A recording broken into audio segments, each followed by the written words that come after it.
살아계시고 역사하시는 하나님 아버지, 이 시간 부족한 종이 말씀을 준비하여 나눌 때 성령님 역사하셔서 말씀을 전하는 종이나 말씀을 듣는 성도들이 함께 살아계신 하나님의 음성을 들을 수 있도록 역사하여 주시옵소서.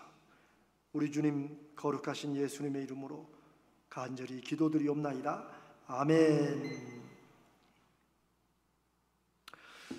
제가 예전에 미국에서 목회할 때 좀 특별한 일이 하나 있었습니다. 교회를 개척하고 한 2년쯤 되었을 때로 기억을 하는데, 이제 한국교회와 마찬가지로 이민교회들도 예배를 마치면 식사하는 게 굉장히 어떤 면에서 중요했습니다. 친교실에 모여서 이제 식사를 하는데 매주일 보니까 같이 앉는 분들이 이렇게 꼭 같이 앉아요. 그게 잘 바뀌지 않아요.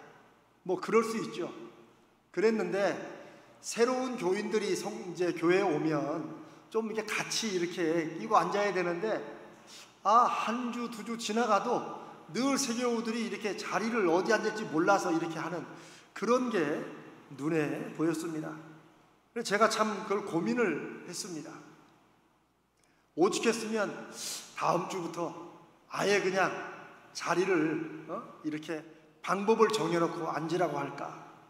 오죽하면 매주마다 이렇게 제비를 뽑아서 추첨으로 이렇게 서로 좀 섞여 앉도록 이렇게 할까?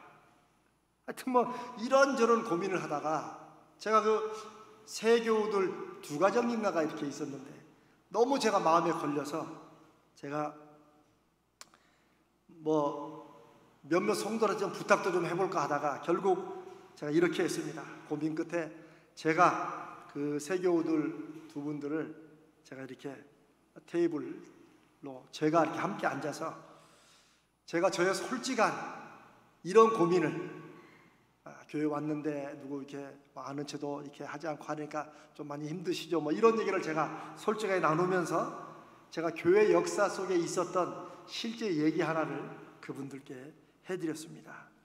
그 얘기는 옛날 영국의 한 시골에 살던 두 청년이 도시인 런던으로 이사를 왔습니다. 그리고 그들도 이제 교회를 찾았습니다. 그런데 교회 몇 주일을 참석을 해도 교인들이 누구 하나 그 새로운 두 사람을 아는 채도 안 하고 반갑게 하지도 않고 그냥 대면대면 하는 거예요. 그러니 교회는 또 교제하는 게 중요한데 친구도 없고, 똑같은 이런 상황 속에서 두 사람은 마음속에 이런 결심을 했다고 합니다. 한 사람은 내가 다음 주에도 교회를 가는데 다음 주에도 누구도 나를 아는 채를 안 하고 인사를 안 하면 내가 교회를 떠나겠다. 다시는 나는 교회 안 다닌다. 그리고 또 다른 한 사람은 마음속에 만약 다음 주에도 나를 아는 척하는 인사해주는 사람이 없으면 할 수 없다. 내가 먼저 다가가서 인사를 좀 해야겠다 라고 그렇게 각각 다르게 결심을 했다고 합니다.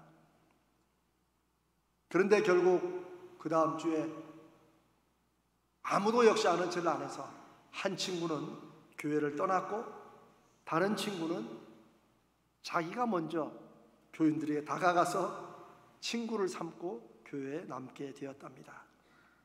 그렇게 두 친구가 헤어지고 30년이 흘렀답니다. 그런데 그 후로 교회를 떠난 친구는 영국 교도소에 중범죄를 짓고 수감 중에 있게 되었고, 자기를 먼저 소개하면서 교회에서 친구를 사귀고 교회를 떠나지 않았던 그 친구는 교회의 지도자가 되었답니다. 뭐 거짓말 같은 얘기지만 저도 책에서 읽었으니까. 근데 바로 그 사람이 감리교회 창시자가 된 요한 웨슬리 목사님이라고 합니다. 제가 이 얘기를 지금 제가 미국에서 이민교회 할 때 새로운 성도들에게 이 얘기를 해준 거예요. 그러면서 제가 부탁하기를, 어색하시겠지만 여러분들이 먼저 우리 성도들에게 다가가서 이렇게 이 교회에 잘 믿음으로 정착하시면 큰 믿음의 성장이 있을 것입니다. 근데 다행히 그분들이 참 그런 엉뚱한 부탁을 들어주셔서 교회에 잘 정착하고, 제가 8년을 교회에서 목회했는데 그 교회에 아주 큰 일꾼이 되셨습니다. 우리가 인생을 살다 보면 무언가에 막혀서 이러지도 저러지도 못한 채 멈추어 서 있는 것 같은 그런 때가 있습니다. 인생을 열심히 살다 보니 어느 순간에 내가 돌밭이나 가시밭 한가운데 있는 우리 자신을 발견하게도 됩니다. 때로는 특별히 이 코로나19 같은 지금 벌써 2년 동안 계속되는 이런 상황 속에서 나를 둘러싼 상황과 환경과 문제가 온통 가시밭 같아서 대체 어떻게 해야 되는지 힘들 때가 있습니다. 그럴 때 우리는 어떻게 하는가? 보통 우리는 우리의 환경과 상황과 문제를 불평하고 원망합니다. 뭐 그럴 수 있습니다. 그런데 문제는 불평과 원망하는 것으로 끝난다는 거예요. 그냥 불평과 원망을 계속하면서 이 환경이 저절로 바뀌기를 바랄 뿐이지 그 환경을 바꾸려는 어떤 노력이나 시도를 하지 않는 것이 참 안타까운 일입니다. 우리가 이런 인생의 삶을 다른 면에서 크게 인생을 구성하는 두 부분으로 생각을 해보면, 하나는 인생을 사는 우리 자신, 인생의 주체인 저와 여러분이고, 그 외 모든 것은 우리를 둘러싼 환경이라고 할 수 있습니다. 환경과 주체로 우리 인생의 모든 것을 나눌 수 있습니다. 예를 들어 우리가 자녀를 기르는 것도, 자녀가 어리든지 성인이 되었든지 결국 우리 자녀는 환경이고, 나는 그 환경 속에서 내가 환경에 대해서 어떻게 할 것인가를 결정해가는 그런 주체가 됩니다. 남편과 아내도 남편이 환경이 되고 아내가 주체가 될 수 있고, 또 아내가 환경이 되고 내가 주체가 될 수도 있습니다. 내가 사는 지역에서 내 이웃이, 그 이웃이 힘들고 어렵게 해도 그 이웃이 내 환경이고, 그리고 그 환경 속에 살아가는 내가 인생의 주체로 될 수 있습니다. 사업에서도 종업원들이나 고객이 환경이 될 수 있고, 사업을 운영하는 내가 사업장의 주체가 될 수 있습니다. 반대로 내가 직장 생활을 하면 내가 주체가 되고, 그 직장의 모든 다른 동료들이나 이런 사람들이 환경이 될 수 있습니다. 제가 왜 이런 얘기를 이렇게 길게 드리냐면, 결국 인생의 문제를 오늘 한번 이 시간에 환경과 그 환경에 대한 나의 문제로 보고, 내가 그 환경에 대해서 어떻게 할 것인가로 한번 우리 삶의 문제를 새롭게 보자는 뜻입니다. 왜냐하면 인생의 결과는, 그리고 하나님을 믿는 믿음으로 인생을 산다는 것은 결국 그 환경 자체에 달린 것이 아니고, 그 환경에 대한 나의 반응과 어쩌면 환경과의 싸움에 달려있기 때문입니다. 오늘 예수님이 말씀하신 이 누가복음 8장의 4절부터 15절까지의 긴 본문인데, 예수님이 말씀하신 본문은 우리가 잘 아는 땅과 씨앗의 관계입니다. 이 속에서 우리는 우리와 환경의 싸움에 관한 영적인 진리, 성경의 원리들을 배울 수 있습니다. 땅이나 밭이 환경이고, 씨앗은 예수님이 하나님의 말씀이라고 하셨으니, 그 하나님의 말씀이 우리 마음속에, 우리 삶에 뿌려져서 그 말씀의 씨앗이 맺도록, 열매를 맺도록 살아가는 우리 자신이 또 한편으로 씨앗이라고 볼 수도 있습니다. 한번 그렇게 생각하면서 우리가 이 땅과 밭과 씨앗의 비유를 조금 다른 각도에서 살펴봅니다. 자, 길가에 뿌려진 씨앗이 결국 열매를 맺지 못하는 이유는 무엇입니까? 그것은 땅이었는데 사람들이 그 밭을 계속 밟고 다니면서 딱딱하게 굳어진 길이 되었습니다. 그러니 표면이 딱딱해서 이 씨앗이 어떻게든 뿌리를 내려고 해도 뿌리를 내릴 수가 없었기 때문입니다. 돌짝밭이 문제가 되는 것은 씨앗이 뿌리는 내렸는데 돌들이, 성경에는 바위라고 했는데 큰 바위라기보다는 수많은 자갈밭들이라고 할 수 있습니다. 그런 것들 때문에 뿌리를 깊이 내릴 수 없는 것이 그 자갈밭의 문제죠. 가시덤불이 있는 땅에서 자란 식물은 어느 정도는 자라는데 끝내 열매를 맺지 못하는 이유는 그 가시나무 때문에 식물이 충분한 영양분을 얻을 수 없기 때문입니다. 자, 제가 이 말씀을 지금 땅과 밭을 중심으로 살펴보지 말고 씨앗이 각자의 땅에서 왜 문제가 됐고 열매를 못 맺었는지를 제가 씨앗의 관점에서 살펴보자고 했죠. 예수님이 그 비유를 설명하신 것을 제가 이런 관점에서 이 비유를 살펴보면 열매를 맺느냐 맺지 못하느냐 하는 것은 결국 씨앗의 뿌리가 얼마나 잘 내리고 제대로 내릴 수 있느냐 하는 것의 문제라고 할 수 있습니다. 하나님의 말씀을 가지고 있는 우리들을 씨앗이라고 생각해 본다면 우리가 이 세상을 살 때 우리에게 중요한 것은 우리가 어떤 밭에, 길가냐, 돌짝밭이냐, 가시덤불이냐, 좋은 땅이냐, 이것도 생각해 볼 수 있지만 또 한편으로는 내 믿음의 뿌리, 하나님 말씀을 가진 내 뿌리가 얼마나 튼튼하냐, 내 뿌리가 어느 정도 내렸느냐라고 하는 것이 더 중요하다는 것입니다.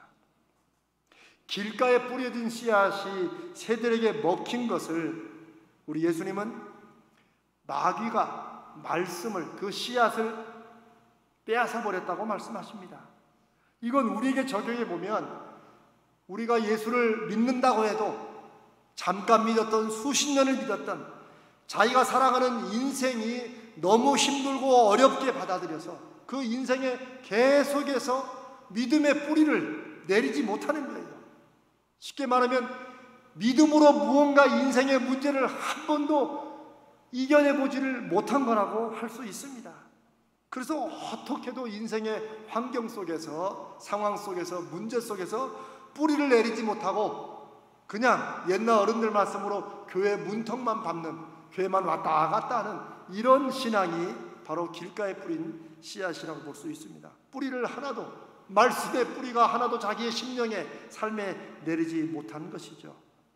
그래서 말씀을 다 잃어버리는 것입니다. 12절에 보니까 예수님이 말씀을 마귀가 빼앗아갔다라고 하죠. 자, 13절에 보면 돌짝알밭에 뿌려진 씨앗은 뿌리를 내립니다. 그런데 그 뿌리가 돌 때문에 깊이 내리지 못해서 그냥 말라 죽습니다. 어느 정도 믿음으로 살아보려고 애를 쓰고 그 말씀이 감사해서 기쁨으로 살기는 하지만 이 뿌리가 충분히 내려가지 못하고 깊지 못해서 그만 세상의 햇볕, 강한 시련이나 어려움이 오면 그 자리에서 그 씨앗이 견디지 못하고 그냥 말라버린 것을 말합니다. 예수님은 이것을 시련 때문에 믿음을 배반한 사람이라고 굉장히 강하게 말씀을 하십니다. 인생의 싸움에 그냥 지는 거예요. 포기해버리는 거예요. 세 번째, 가시덤불에 떨어진 씨앗을 예수님은 설명을 해 주시기를, 이 가시덤불에 떨어진 씨앗이 끝내 열매를 맺지 못하는 것은, 여러분, 그건 가시덤불이 이렇게 막 식물이 자라서 이렇게 열매를 맺려고 그러는데 가시에 찔려서 아파서 그럴까요? 그건 아니겠죠. 그건 아니죠. 여기도 중요한 문제는 뿌리입니다. 예수님이 기운을 막아서라고 말씀하시죠. 대체 무슨 기운을 막는다는 걸까요? 가시덤불을 뚫고 이렇게 자라지 못한다는 것일까요? 아닙니다. 오히려 그 말씀보다도 중요한 건 뿌리라는 것입니다. 가시나무의 뿌리가 너무 강하기 때문입니다. 아니, 오히려 그 반대로 가시나무의 뿌리보다 이 식물의 뿌리가 약하기 때문입니다. 즉, 식물의 뿌리가 이 가시나무 뿌리보다 강하다면 아무리 가시가 옆에 있어도 문제가 되지 않습니다. 어려움은 있겠지만 가시나무의 뿌리보다 더 강한 식물의 뿌리가 땅속에 있는 양분과 수분을 끌어올려서 가시를 뚫고 자라기 때문입니다. 우리가 이 가시밭 보면 이렇게 뚫고 자라는 것도 보게 되잖아요. 여러분, 어느 땅에서나 잡초가 잘 자랍니다.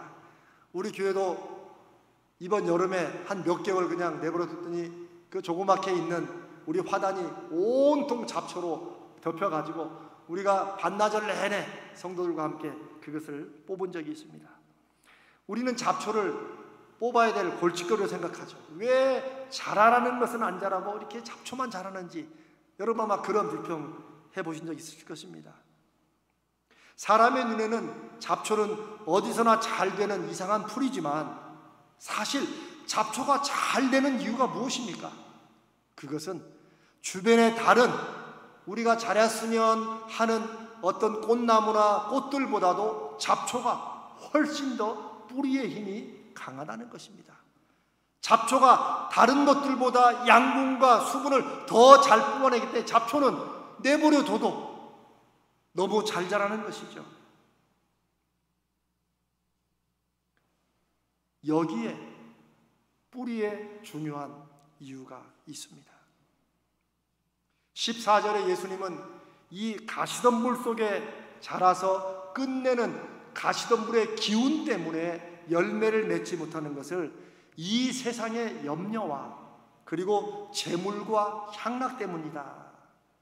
즉 우리가 이 세상을 살면서 우리 마태복음 6장에 말씀하신 것처럼 무엇을 먹어야 되느냐, 그렇지? 어떻게 더 잘 살 수 있느냐, 우리가 갖고 있는 이 세상의 모든 염려들, 우리 자녀들에 대한 염려나 모든 염려들과 그리고 돈과 유혹 때문에 결국은 자라지 못한다고 예수님이 그렇게 설명을 해주십니다. 우리가 결국 이것 때문에 믿음의 열매를 맺지 못한다는 것은 하나님의 말씀의 약속을 우리가 믿고 그렇게 살기는 하지만 결국 세상의 걱정거리나 유혹이나 이런 것들보다도 말씀의 확신이 훨씬 약한 거예요. 말씀에 어느 정도의 확신은 있지만 세상에 걱정거리가 있으면 그 걱정거리에는 이 말씀이 어떻게 다가가지 못하는 거예요. 말씀으로 해보지를 못하는 거예요. 세상에 더 좋은 게 유혹거리가 있으면 세상의 가치관이 하나님 말씀하시는 말씀의 가치관보다 훨씬 강해서 결국 내가 인생을 살면서 내리는 결정들은 하나님의 말씀에 의한 결정이 아니라 내가 살아온 대로 혹은 남들 볼 때 더 잘 되는 쪽으로 결정을 내리며 산다는 것이지요. 그러면 여러분, 우리가 결국 믿음으로 잘 살기 위해서는, 믿음의 열매를 맺기 위해서는 이 가시덤불을 다 하나님이 없애주시고 우리 인생의 근심거리나 유혹거리를 하나님이 다 없애주셔야지만 우리가 믿음의 뿌리를 내리고 열매를 맺을 수 있을까요? 사실 우리 중에 아무 걱정 없이 문제거리 없는 세상에서 살 수 있는 사람은 아무도 없습니다. 이 세상은 어차피 외부적으로는 불공평하고 세상 사람들은 악하고 그리고 이기적이기 때문입니다. 그러나 여러분, 그것만이 우리가 세상에서 겪는 가시덤불이 아닙니다. 우리가 겪는 가시덤불은 오히려 우리 안에도 있습니다. 여러분, 텃밭 같은 거 여러분 해보신 분들 아시죠? 밭을 여러분이 애를 써가지고 며칠째 몇 시간째 깨끗이 이제 씨앗을 뿌려 갈아놔도 한 3, 4일, 일주일만 깜빡하면 그 땅에서 뭐가 자라죠? 여지없이 잡초가 자랍니다. 참 신기해요. 그러나 신기한 게 아니고 그건 뭐예요? 땅 속에는 이미 수없이 많은 잡초의 씨앗들이 숨겨져 있다는 거예요. 성경이 저와 여러분을 죄인이라고 하십니다. 이 세상의 모든 사람들을 죄인이라고 하십니다. 우리는 예수 믿으니까 이제는 죄인이 아니라고 생각하지만 여전히 우리는 죄 가운데 있고 죄성이 우리 안에, 우리 마음속에 조금만 내가 신경을 쓰지 않으면 마음속에 잡초처럼 자라게 됩니다. 가시덤불처럼 자라게 되죠. 예수님의 말씀은 바로 그것입니다. 외부적인 가시덤불도 문제지만 우리 안에 자라는 또 다른 가시덤불, 특별히 이 세상의 염려와 재물과 향락에 대한 유혹에 빠지는 것은 외적인 가시도 가시지만 우리 안에 그런 것들에 넘어가는 가시덤불과 잡초들이 있다는 것입니다. 내부의 문제나 외부의 문제나 결국 이 가시덤불을 통하여 주님이 말씀하시는 것은 역시 뿌리의 문제입니다. 내 안에 심겨진 하나님의 말씀이 더 내 인생에 깊이 뿌리를 내리고 있느냐, 아니면 내 안에서 조금만 틈을 주면, 조금만 내 마음을 흐트러 놓으면 여지없이 자라나는 잡초들과 가시덤불이 더 뿌리가 강하느냐, 결국 이것의 문제인 것이죠.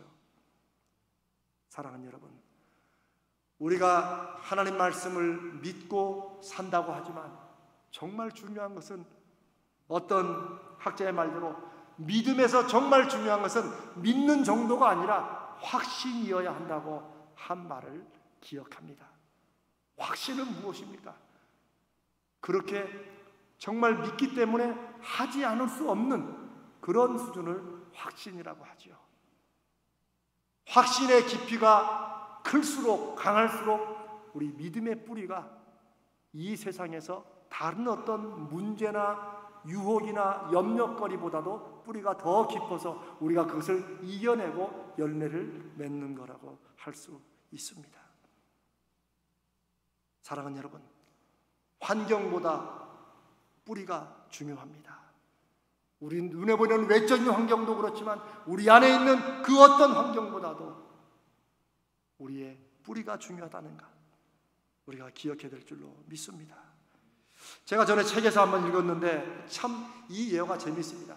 캐나다는 지금도 굉장히 굵은 큰 나무들이 많죠. 산림 지역이 많습니다. 근데 옛날 캐나다에 삼나무 밭이라기 그렇고 삼나무들이 빽빽이 심어진 곳이 있었답니다.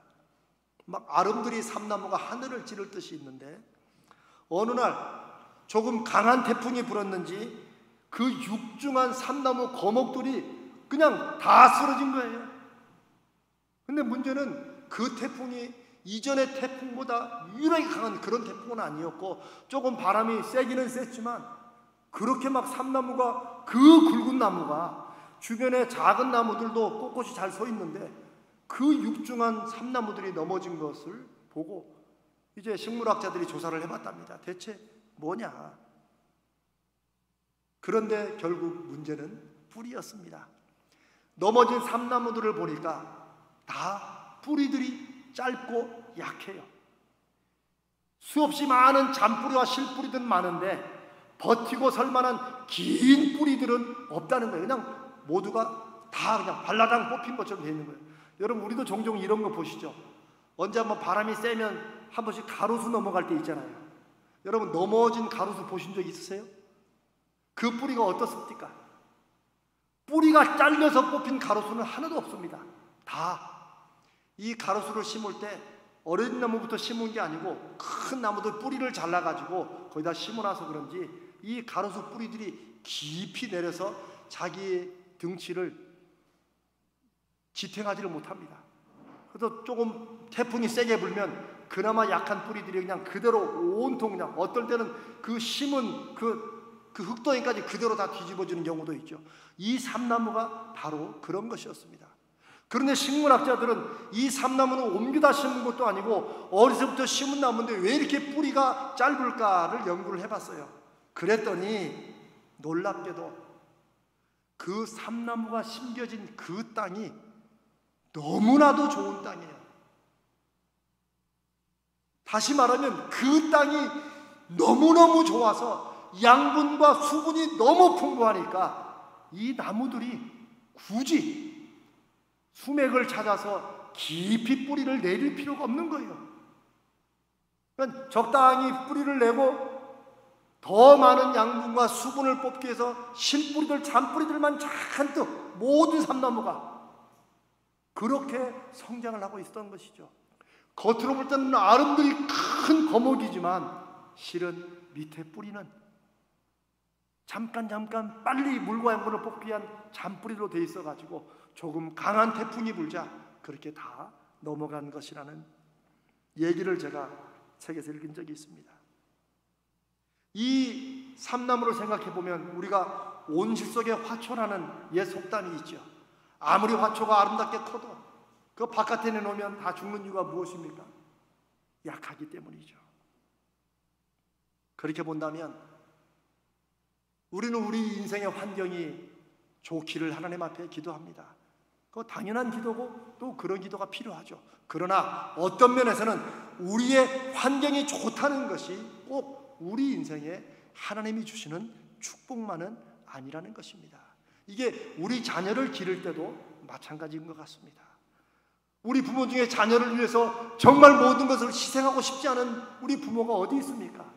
그러나 한편으로 우리 자녀들도 때로는 자신들의 시련과 어려움 속에서도 뿌리를 깊이 낼 수 있도록 우리 부모가 그것까지도 생각해 주는 것이 지혜로운 믿음의 부모가 아닐까 싶습니다. 우리 자신도 마찬가지입니다. 때로 인생이 힘들고 어려운 때가 있어도 어떨 때는 왜 내 인생은 이렇게 계속해서 어려움이냐라고 할지라도 하나님의 살아계심을 믿고 의지하는 믿음의 사람들은 하나님이 이 척박한 인생의 환경 속에서 믿음의 뿌리를 깊이 내리도록 하시는구나 라고 믿는다면 우리가 잘 아는 로마서 8장 28절의 말씀처럼 하나님을 사랑하는 자 곧 그의 뜻대로 부르심을 입은 자들에게는 모든 것이 합력하여 선을 이루는 그 하나님이 합력하여 힘들고 어렵고 아픈 경우를 통해서라도 깊은 뿌리를 내려서 결국은 열매를 맺게 하시는 하나님을 경험케 하신다고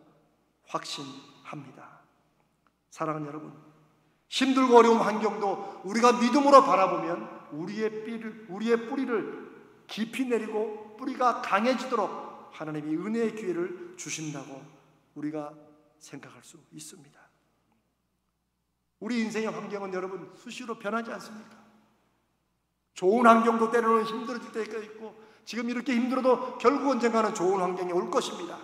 그러니 우리는 환경에 상관없이 어느 상황이든 우리의 뿌리를 깊이 내려서 우리 삶의 뿌리를, 믿음의 뿌리를 강하게 할 때 우리가 이 세상에 정말 하나님 믿는 믿음으로 열매를 맺을 수 있을 것입니다. 사랑하는 여러분, 그러니 문제가 있을 때 우리 눈에 보이는 가시를 보고 움츠리지 말아야 할 것입니다. 왜냐하면 진짜 싸움은 그 가시에 달려있는 것이 아니고 그 가시나무의 뿌리와 내 뿌리의 싸움이기 때문입니다.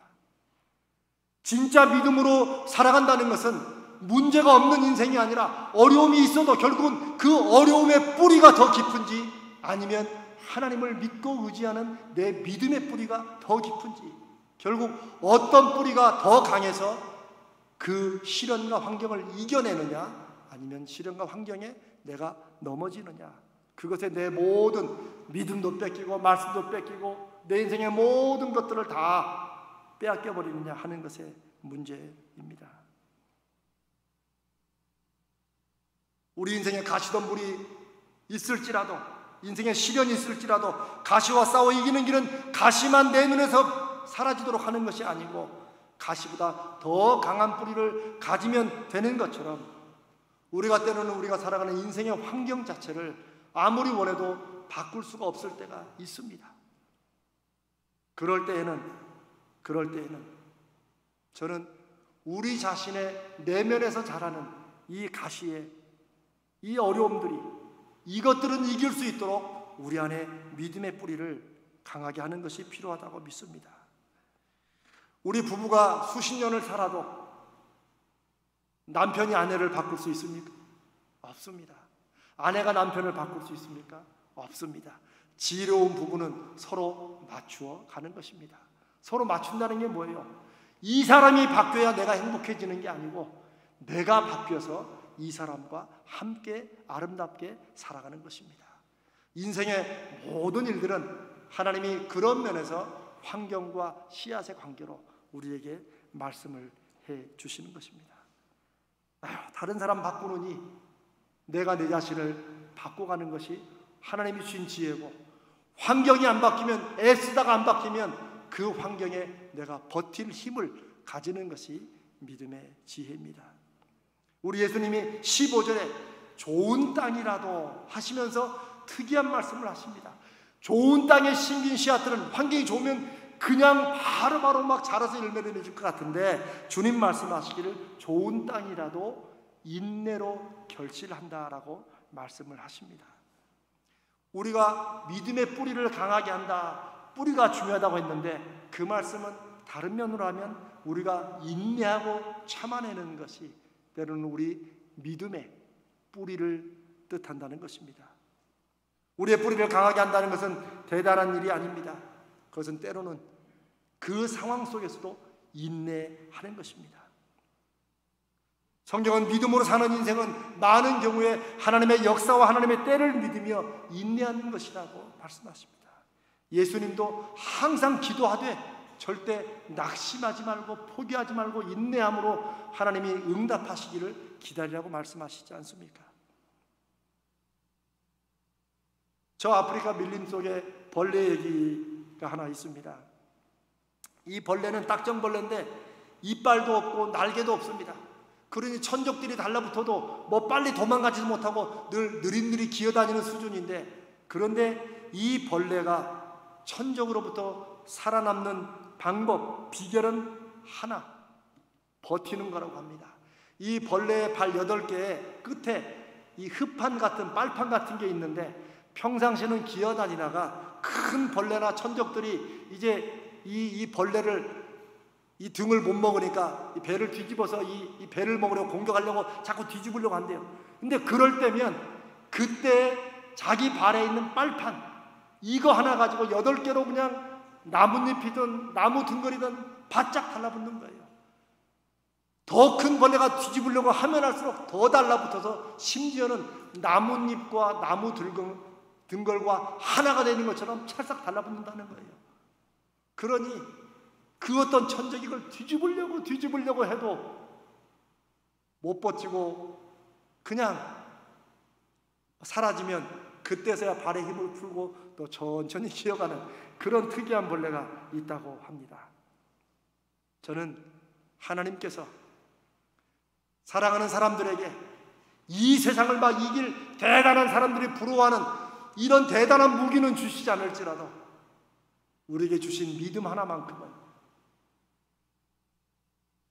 하나님께서는 사랑하는 성도들에게 감당할 수 있는 시험 외에는 주시지 않는다고 하신 그 약속으로 우리가 그거 하나 믿고 이 세상 시련 앞에서 우리 스스로 포기하지 않고 딱 달라붙어서 믿고 버티고 하나님 앞에 인내하며 나아갈 때 하나님이 결국 우리의 삶에 믿음의 열매를 맺게 하시리라고 믿습니다.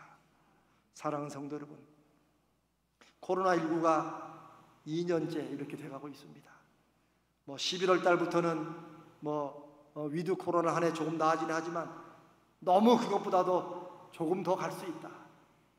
지금까지 버텨온 그 믿음으로 절대 지지 말고 오히려 이 기회가 앞으로 우리 삶을 돌아봤을 때 내 믿음의 뿌리를 더 강하게 하여 하나님이 저와 여러분의 삶에 하나님의 살아계심을 증거하는 그런 기회에 뿌리를 내리는 은혜의 기회로 주신 줄로 믿고 저와 여러분의 믿음을 통해 우리 사랑하는 자녀들에게도 믿음이 어떻게 이기는지를 증거해주는 그런 은혜의 기회로 삼으시는, 적어도 이번 한 주간 뿌리를 강하게 하고 뿌리를 더 소중히 여기고 믿음의 뿌리를 붙잡고 나가는 그런 여러분 되시기를 주님의 이름으로 축복합니다.